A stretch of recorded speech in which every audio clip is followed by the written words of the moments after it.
जय Jagannath. Hello friends, आज ये वीडियो आम +3 सेकेंड सेमिस्टर एसी इंग्लिश जोटा आर्ट्स साइंस कॉमर्स समस्त कंपलसरी रोची। तो ऑल यूनिवर्सिटी आम सिलेक्शन क्वेश्चन आंसर नहीं आसी।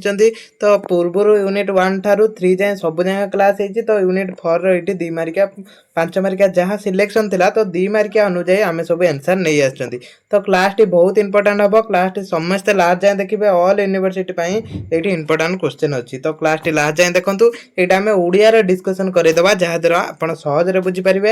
ये पीडीएफ भी मुझे टेलीग्राम देदेमी। तो से समस्त क्लास को लास्ट जाए देखूँ एग्जाम को जीवा पूर्व।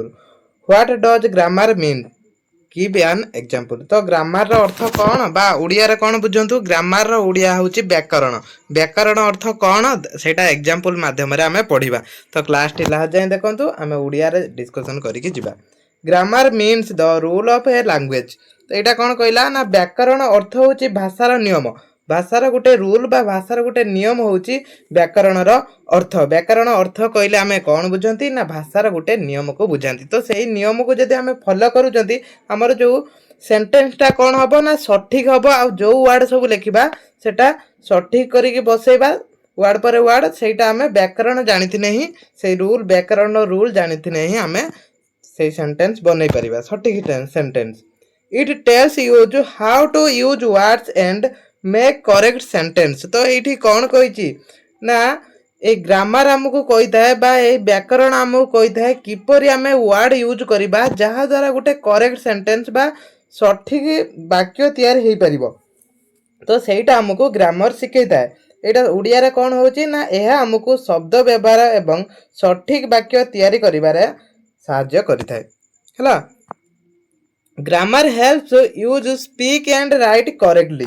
ग्रामर कौन करे बा व्याकरण आमको सठिक भाव में कहवा एवं लेखिबारे सहाय्य करे। आमे सठिक भाव में किमिति कहवा लेखिबा माने कौन ना सठिक सेंटेंस लेखिबा सठिक सेंटेंस कहवा। तो सही सब आमर को ग्रामर ही हेल्प करिथाए। एटा एग्जांपल अछि सी गोज टू स्कूल। यार ओडिया कौन से स्कूल को जाती। Here goes is correctly used with she. सी पाखर कौन करा जायछि ना सी पाखर जो गोज यूज करा जायछि सेटा करेक्टली यूज करा जायछि। तेणु एटा को नियम अनुसार यूज करा जायछि ना ग्रामर ठीक अछि। एठी ग्रामर नियम अनुसार एटा यूज करा जायछि। तापर 3 नंबर प्रश्न how does grammar help in communication. तो एठी कहिछि जोगाजोग रे व्याकरण किपरि सहाय्य करे। तो जोगाजोग रे व्याकरण कौन सहाय्य करे सेटा पढिबा। Grammar helps us communicate our ideas clarity and correctly. तो ये कहला व्याकरण आमको आमर धारणा गुड़िक स्पष्ट एवं सठिक भाव में प्रकाश करिबारे सहाय्य करता है। आमे किमिति गोटे वाक्य को सठिक भाव में प्रकाश करबा आ स्पष्ट भाव में प्रकाश करि परिबा करेक्ट माने सठिक भाव में। तो सेटा आमको ग्रामर शिखै थाए। It helps use make proper sentence and use words in the right way. तो ये कहला कि यह आमको सठिक वाक्य तैयारी करिबारे एवं सठिक उपाय रे शब्द व्यवहार करिबारे सहाय्य करे। को शब्द उपरे परे आमे को शब्द यूज करिबा से सब आमे ग्रामर ही जानि थांती बा व्याकरण ही आमे जानि थांती किमिति गोटे सठिक सेंटेंस ठीक हे परिबा। जदि व्याकरण रो आमे कोनोसी भूल करूचंती तान आमे सेंटेंस तो लिखि दबा किंतु सेटा सठिकली आ क्लियरली लिखि परिबानी। Good grammar makes our speech and writing easy to understand. तो ये कौन हुए ना जदि आमे भल ग्रामर बा भल व्याकरण जानी बा भल व्याकरण तैयारी करूचंती तो हमर जो स्पीच आ राइटिंग जोटा लेखुचंती बा जोटा कहउचंती सेटा समस्ते कौन करिवे ना सहजरे समस्ते बुझी परिवे। आमे भी सेटा सहजरे बुझी परिबा। It also helps us avoid mistakes and make communication more effectively. एटा कौन करे ना यह हमको भूल एड़ाइबारे मध्य सहाय्य करे एवं जोगाजोग को अधिक प्रभावशाली करिथाए। तो सेथिपई एटा जोगाजोग अत्यंत गुरुत्वपूर्ण। तापरे what are stative verb give two example. तो ये स्टाटिव वर्ब कौन वर्ब ओडिया कौन क्रिया। तो ये स्टाटिव अर्थ है स्थिर आ वर्ब अर्थ है क्रिया। Stative verbs describe a state, feeling, thought or opinion rather than an action। तो ये कही ना स्टाटिव वर्ब एक कार्य परिवर्ते एक अवस्था भावना आ चिंताधारा किंबा मत को वर्णना करती। तो ये सब को वर्णना करता है। They usually show something that is not changing quickly. तो यहाँ कौन हुए ना यहाँ स्थिर क्रियाटा क्विकली यहाँ चेंज हो न थाए।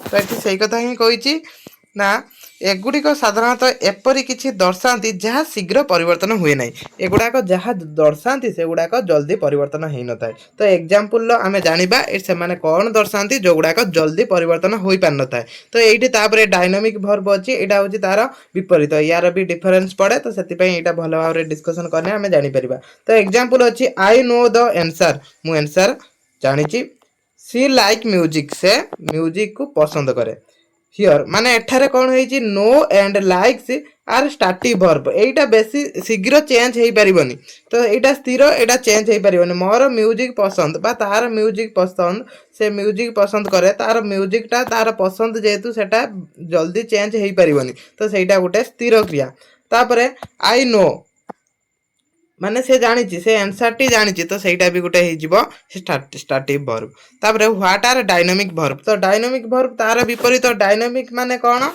गतिशील स्टार्टिव माने कौन थिला स्थिर एठी हला गतिशील वर्ब्स माने क्रिया dynamic verb show an action और एक्टिविटी गतिशील क्रिया गुड़िक एक कार्य किंबा कार्यकलाप को देखाए यहाँ गोटे कौन कार्य हो किंबा कौन कार्यकलाप को हो सेटा डायनामिक वर्ब दर्शाई था they tell us what a person animal और थिंग डज से आमको कहती जे जड़े व्यक्ति प्राणी किंबा जिनिस कौन करे जड़े व्यक्ति हो किंबा एनिमल जड़े प्राणी हो से कहती कि जड़े प्राणी कौन करे तो सहीटा से कही था कौ माने डायनामिक वर्ब माने these verbs can often be used in continuous forms तापर भी यार एग्जांपल अच्छी तो एग्जांपल आम भल भाव पढ़ा यही क्रिया गुड़िक प्रायतः निरंतर रूप से व्यवहार करा जाई पारे तो सेठी किमिति व्यवहार करा जाईची एठी देखिबा he runs every morning they are playing football